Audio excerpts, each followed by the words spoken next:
Hello friends, இன்றைக்கி நம்ம என்ன பார்க்க போகிறோன்னா தோசை மாவில் கேக் செய்கிறது எப்படின்னு பார்க்க போகிறோம். அதுக்கு ஒரு பாத்திரத்தில் நெய் விட்டுட்டு கொஞ்சோண்டு முந்திரி பருப்பு போட்டு நல்லா வதக்கி எடுத்துக்கோங்க. கலர் சேஞ்ச் ஆகணும். இந்த அளவுக்கு வரவும் இதை தனியாக எடுத்து வச்சுக்கோங்க. இது போட்டதுக்கப்புறம் கொஞ்சோண்டு ரவை, ஒரு கப் அளவு எடுத்துக்கோங்க. எந்த கப்பில் மெஷர் பண்ணுறீங்களோ அதே அளவு தான் தோசை மாவும் எடுக்கணும்.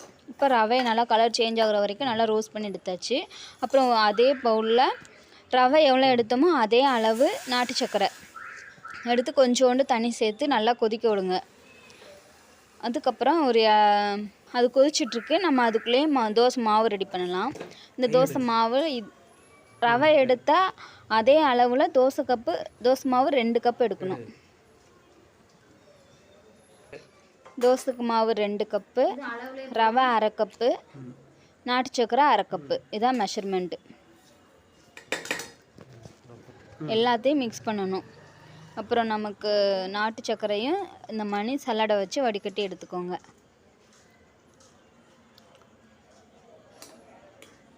இது எல்லாத்தையும் நல்லா மிக்ஸ் பண்ணி விட்டுக்கோங்க. இதுக்கிடையில் தேங்காய் துருவல் வேணும்.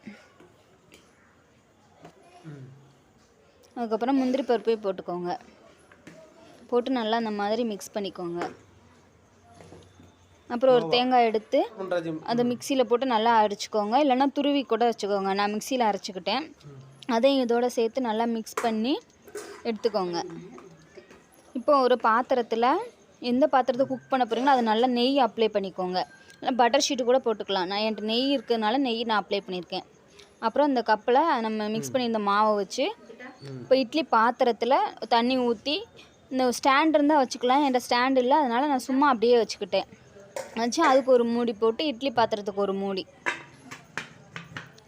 போட்டு இப்படி மூடி வச்சுருங்க. 20 மினிட்ஸில் நல்லா குக் ஆயிரும். நான் அதுக்கிடையில் பாதாமும் முந்திரியும் நல்லா துருவி வச்சுருக்கேன். ஒரு 1/4 மணி நேரம் ஆகவும் இதை நான் மேட்டாப்பில் தூவி விட்டேன். ஆஃப் ஸ்டேஜில் குக் ஆன ஸ்டேஜில் நான் இதை போடுறேன். இது போட்டால் நல்லா குக் ஆயிரும். குக்கானும் கடையில் உள்ள டேஸ்ட்டு மாதிரி சூப்பராக கிடைக்கும் நமக்கு. குழந்தைங்களுக்குலாம் இது கொடுத்தா விரும்பி சாப்பிடுவாங்க. இப்போ நான் வெந்திருக்கான்னு பார்க்குறேன். இந்த ஒரு ஸ்டிக்கு மாதிரி இருக்குது, அதை வச்சு எடுத்து பார்க்குறேன். ஒட்டவே இல்லை, நல்லா குக் ஆகிருக்கு.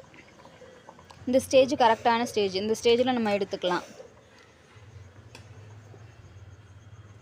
இது ரொம்ப ஹெல்த்தியானது கேக்கு. கடையில் வாங்குறத விட நம்ம வீட்லேயே இந்த மாதிரி செய்கிறது ரொம்ப நல்லது. இதில் பேக்கிங் சோடா எந்த இதுவுமே கலக்க வேண்டாம். இப்போ நல்லா எடுத்து இந்த எப்படி நல்லா குக் ஆகிருக்கு. பார்க்கவே ரொம்ப அழகாக இருக்குது.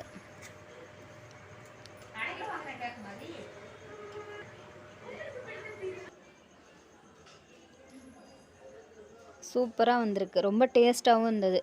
ஒரு 20 நிமிஷத்தில் அழகான கேக்கு நமக்கு கிடச்சிருச்சு. இந்த மாதிரி யூஸ்ஃபுல்லான வீடியோஸ்லாம் பார்க்க ராஜி ஸ்வீ சேனலை சப்ஸ்கிரைப் பண்ணிக்கோங்க. Thank you friends.